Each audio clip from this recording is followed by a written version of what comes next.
আল্লাহু আকবার। আশ্চর্য হবেন, আল্লাহ একটা নাম দিয়ে সূরাতুশ শুরা। সূরা অর্থ কি বলেন? সূরা, সূরা আপনারা সূরা আছে আপনাদের সূরার কোন মিটিং হয়েছে? বলে না। মানে কি? মানে কি? মন্ত্রী পরিষদ। একটা সংগঠন চলার জন্য একটা সূরা লাগে, একটা কি কমিটি লাগে।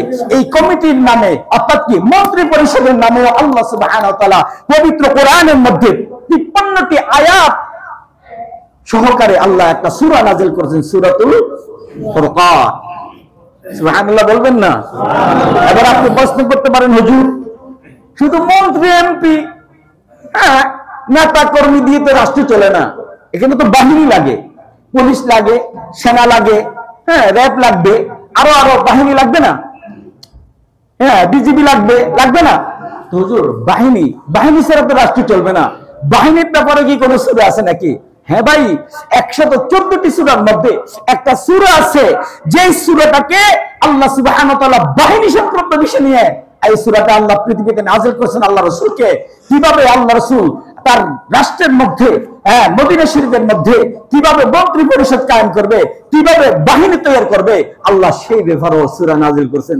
সূরাটার নাম কি? সূরাতুল আহজাব। আহজাব অর্থ কি? বাহিনী। আহজাব শব্দের অর্থ কি? বাহিনী। আল্লাহ রাব্বুল আলামিন সূরাতুল আহজাবের মধ্যে 73টি আয়াত নাযিল করেছেন। কয়টি?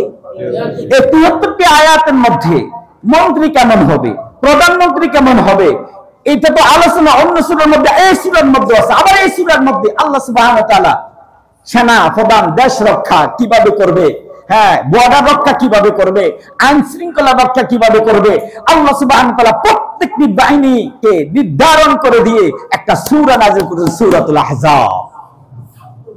সূরাতুল আহজাব।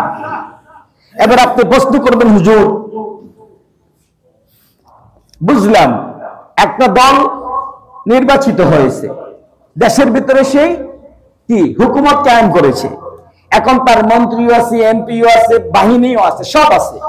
এখন একটা দল যদি সব সময় ক্ষমতা থাকে, তার মধ্যে এক ঘূর্ণি চলে আসবে, তার অনেক ভুল হবে, কেউ ভুল ধরতে পারবে না, এমনটি তো হবে না। একটা রাষ্ট্র পরিচালনা করার জন্য সরকারের সমালোচনা, যৌক্তিক সমালোচনা, ন্যায়সম্মত সমালোচনা, সরকারের ভুলগুলি ধরে দিবে এমন দলেরও তো দরকার। এরকম দলের ব্যাপারেও কি কোরআনের মধ্যে কোন আয়াত আছে নাকি, কোন সূরা আছে নাকি? হ্যাঁ ভাই।